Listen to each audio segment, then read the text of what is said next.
So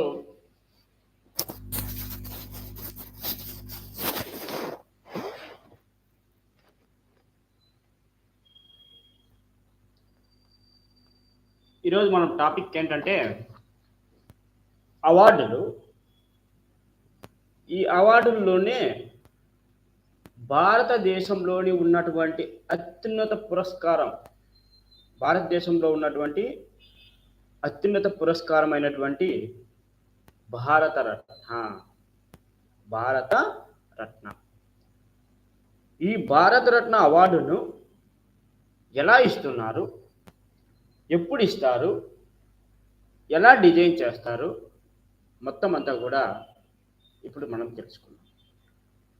so నా యొక్క ఒక చిన్న విజ్ఞప్తి, ఎవరైనా కానీ మన యూట్యూబ్ ఛానల్ని సబ్స్క్రైబ్ చేసుకోకపోతే దయచేసి షేర్ చేయండి, సబ్స్క్రైబ్ చేయండి. చాలా మంచి అప్డేట్స్గా మనం ఇంకా ముందుకు పోతాము. So every day general knowledge అనేటువంటిది యూట్యూబ్ ఛానల్లో లైవ్ సెక్షన్ అనేటువంటిది చెప్పబడుతుంది. ఇంకా remaining rest of the courses SA biology సంబంధించినటువంటిది అద్భుతంగా మన యాప్లో రన్ అవుతున్నది. సో మెథడాలజీ మొత్తం అంతా కూడా మీకు పిన్ టు పిన్ అనేటువంటిది నేను కవర్ చేస్తాను. ఓకేనా? సో ఇంకా ఏ డిస్టర్బెన్స్ లేకుండా మనము భారతరత్న గురించి తెలుసుకున్నాం. First of all, Bharat Ratna award అనేటువంటిది ఎక్కడిస్తారు, ఏ దేశంలో ఇస్తారు భారతరత్న అవార్డు? ఫస్ట్ ఇది జాతీయ అవార్డా, అంతర్జాతీయ అవార్డా? జాతీయ అవార్డు. ఫస్ట్ ఇది జాతీయ అవార్డు అంటే మన భారతదేశంలో ఇచ్చేటువంటి అత్యున్నతమైనటువంటి పౌర పురస్కారమైనటువంటిది అవార్డు ఏది అంటే భారతరత్న.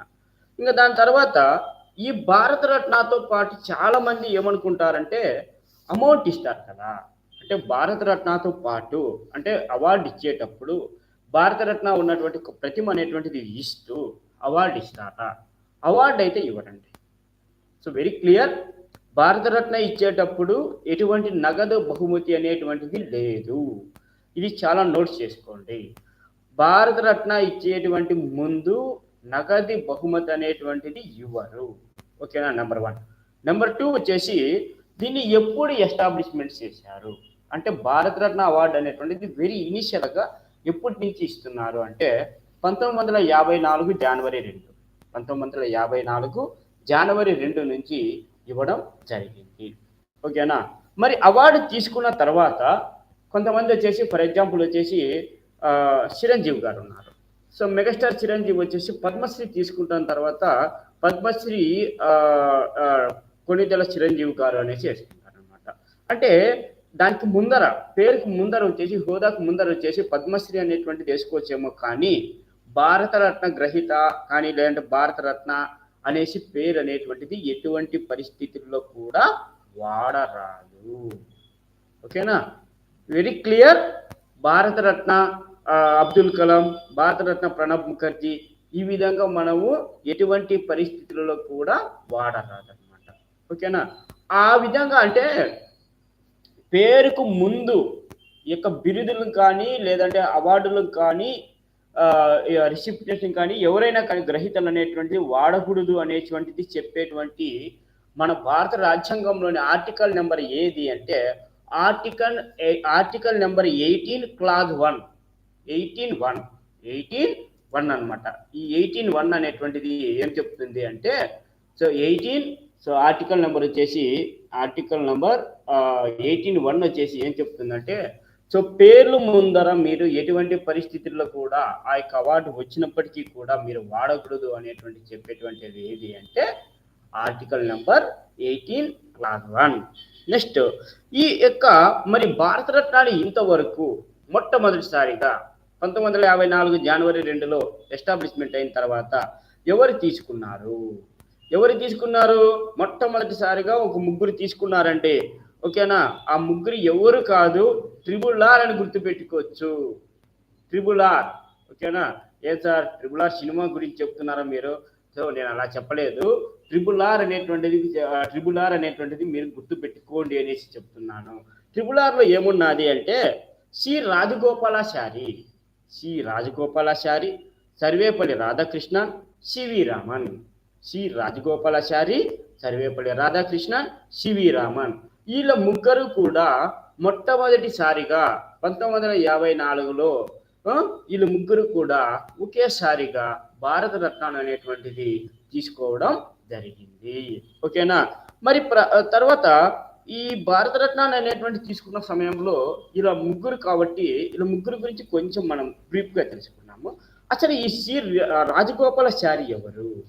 రాజగోపాలాచారి ఎవరు? మన భారతదేశానికి మొట్టమొదటి చివరి భారతీయ గవర్నర్ జనరల్ అనమాట. సో ఇతను వచ్చేసి రాజగోపాలాచారి ఆఫ్టర్ మౌంట్ బాటన్. ఓకేనా? మౌంట్ బాటన్ వచ్చేసి 1947లో వచ్చేసి ఏం చేస్తాడంటే డివైడ్ చేయడానికి ఆయన వస్తాడు. సో ఆయన వచ్చిన తర్వాత ఈ రాష్ట్రపతి ఉపరాష్ట్రపతి అనేటువంటిది ఇంకా అది రాక ముందు వచ్చేసి సో స్వతంత్రం ఇచ్చిన తర్వాత మనకు మొట్టమొదటిసారిగా ఉన్నటువంటి ఈ యొక్క గవర్నర్ జనరల్ ఎవరు? భారతీయ గవర్నర్ జనరల్ అంటే రాజగోపాలాచారి అనమాట. ఓకేనా? సో దాని తర్వాత వచ్చేసి సర్వేపల్లి రాధాకృష్ణన్. సో ఈ యొక్క అంటే రాజగోపాలాచారి అన్నప్పుడు అంటే అధ్యక్ష పదవి కాబట్టి అట్ ద సేమ్ టైం ఇప్పుడు వచ్చేసి మనకు ఎవరున్నారు అధ్యక్షుడిగా పదవిగా అంటే మన భారతదేశ రాష్ట్రపతి ఎవరు ప్రస్తుతానికి అంటే ద్రౌపది ముర్ము. సో ఈ యొక్క మేడం వచ్చేసి ఒడిస్సాకు సంబంధించిన ఆమె. సో మొదటి గిరిజన మహిళ, రెండవ రాష్ట్రపతి, రెండవ భారతదేశ మహిళా రాష్ట్రపతి ఎవరు అంటే ద్రౌపది ముర్ము. సో అంతకు ముందు వచ్చేసి ప్రతిభా పాటిల్ వచ్చేసి పనిచేసింది. సో ప్రతిభా పాటిల్ ఏ ఊరు అంటే జార్ఖండ్ సంబంధించినటువంటి ఆమె. దాని తర్వాత వచ్చేసి ఈమె వచ్చేసి ద్రౌపది ముర్ము వచ్చేసి 22 జూలై 25వ తేదీన వచ్చేసి ప్రమాణ స్వీకారం వచ్చేసి చేసింది అనమాట. సో 22 అంటే 2022 జూలై 25వ తేదీన ఈమె ప్రమాణ స్వీకారం అనేటువంటిది కూడా చేయడము జరిగింది.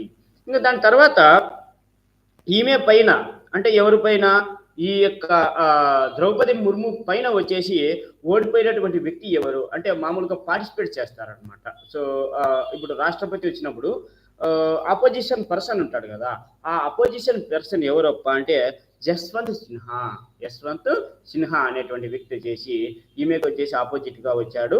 సో ఓడిపోవడం జరిగింది. సో అతను వచ్చేసి ఎక్కడికి సంబంధించినటువంటి వ్యక్తి అంటే బీహార్కు సంబంధించినటువంటి వ్యక్తి. అతను ఒక పార్టీని అనేటువంటి స్థాపించడం కూడా జరిగింది. ఆ పార్టీ పేరు ఏంటంటే అటల్ విసార్ మంచ్ అనేటువంటి ఒక పార్టీని కూడా స్థాపించడము జరిగింది. ఇంకా దాని తర్వాత 14వ at the same time vice president గురించి ఒకసారి కానీ తీసుకున్నట్లయితే మనకు వైస్ ప్రెసిడెంట్ ఎవరున్నారంటే జగదీప్ ధాంకర్. సో జగదీప్ ధాంకర్ అనేటువంటి వ్యక్తి వచ్చేసి రాజస్థాన్ సంబంధించినటువంటి వ్యక్తి. సో అతను వచ్చేసి మనకు వైస్ ప్రెసిడెంట్ గా ఉండడం జరిగింది అనమాట.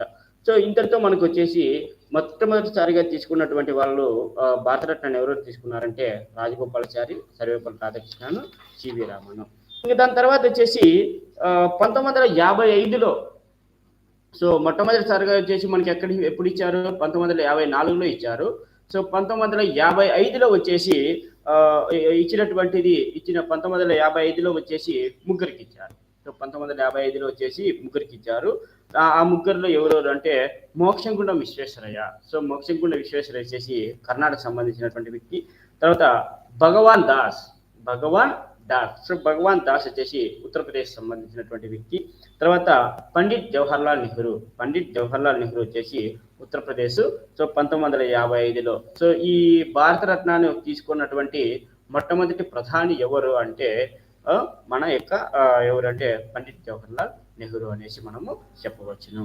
ఇంకా దాని తర్వాత వచ్చేసి స్టేట్మెంట్ ఈయన అప్పుడు మొట్టమొదటి ప్రధాని వచ్చేసి ఒక స్టేట్మెంట్ అనేటువంటిది కూడా ఇవ్వడం జరిగింది. ఆ సందర్భం ఏమన్నాడంటే ప్రపంచమంతా కూడా నడిరేయి నిద్రావస్థలో ఉన్నప్పుడు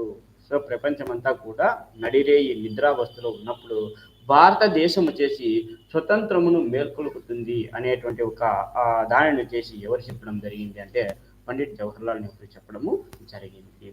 దాని తర్వాత వచ్చేసి మొట్టమొదటి సింగర్ లేదా గాయని వచ్చేసి ఎవరు అంటే మొట్టమొదటి సింగర్గా లేదా గాయని అనేటువంటి వాళ్ళు వచ్చేసి పొందినటువంటి భారతరత్నాన్ని పొందినటువంటి గాయని ఎవరు అంటే ఎంఎస్ సుబ్బలక్ష్మి 1998లో ఈమెకు వచ్చేసి భారతరత్న అనేటువంటిది కూడా జరిగింది. తర్వాత ఈమె అసలు పేరు ఏమిటంటే ఆమెకు ఉన్నటువంటి అసలు పేరు ఏమి? ఈ యొక్క సుబ్బలక్ష్మికి అసలు పేరు అంటే గని కుంజమ్మ. ఏం పేరంట? కుంజమ్మ. సో ఈమె ఎక్కడ జన్మించినది? మదురై, తమిళనాడులో జన్మించింది. దాని తర్వాత వచ్చేసి ఈ అవార్డు పొందినటువంటి అతి చిన్న వయసు, సో అతి చిన్న వయసు అంటే 40 సంవత్సరాలకే పొందినటువంటి ఏకైక వ్యక్తి, తర్వాత క్రీడల్లో పొందినటువంటి వ్యక్తి ఎవరు అంటే సచిన్ టెండూల్కర్. సచిన్ టెండూల్కర్ వచ్చేసి భారతరత్నాన్ని పొందినటువంటి అతి చిన్న వయసులోనే భారతరత్నాన్ని పొందినటువంటి అతి చిన్న వయసు ఎవరు అప్ప అంటే సచిన్ టెండూల్కర్. దాని తర్వాత 2014లో వచ్చేసి సచిన్ టెండూల్కర్కి వచ్చేసి మొట్టమొదటిసారిగా క్రీడా రంగంలో వచ్చేసి భారతరత్నాన్ని వచ్చేసి ఇవ్వడం జరిగింది. తర్వాత వచ్చేసి ఈయన ప్రస్తుతానికి వచ్చేసి brand ambassador of bank of అమెరికాకు వచ్చేసి సో బ్రాండ్ అంబాసిడర్గా పనిచేస్తున్నాడు. తర్వాత అతి పెద్ద వయసులో అంటే అతి చిన్న వయసులో వచ్చేసి ఎవరిని చూసుకున్నాము? సచిన్ టెండూల్కర్ని తీసుకున్నాము. అతి పెద్ద వయసులో వచ్చేసి తీసుకున్నటువంటి వ్యక్తి ఎవరంటే 100వ సంవత్సరంలో, అతను 100వ సంవత్సరంలో ఉన్నప్పుడు వచ్చేసి తీసుకున్నారు. ఇక్కడ ఒకటి గుర్తుపెట్టుకోండి.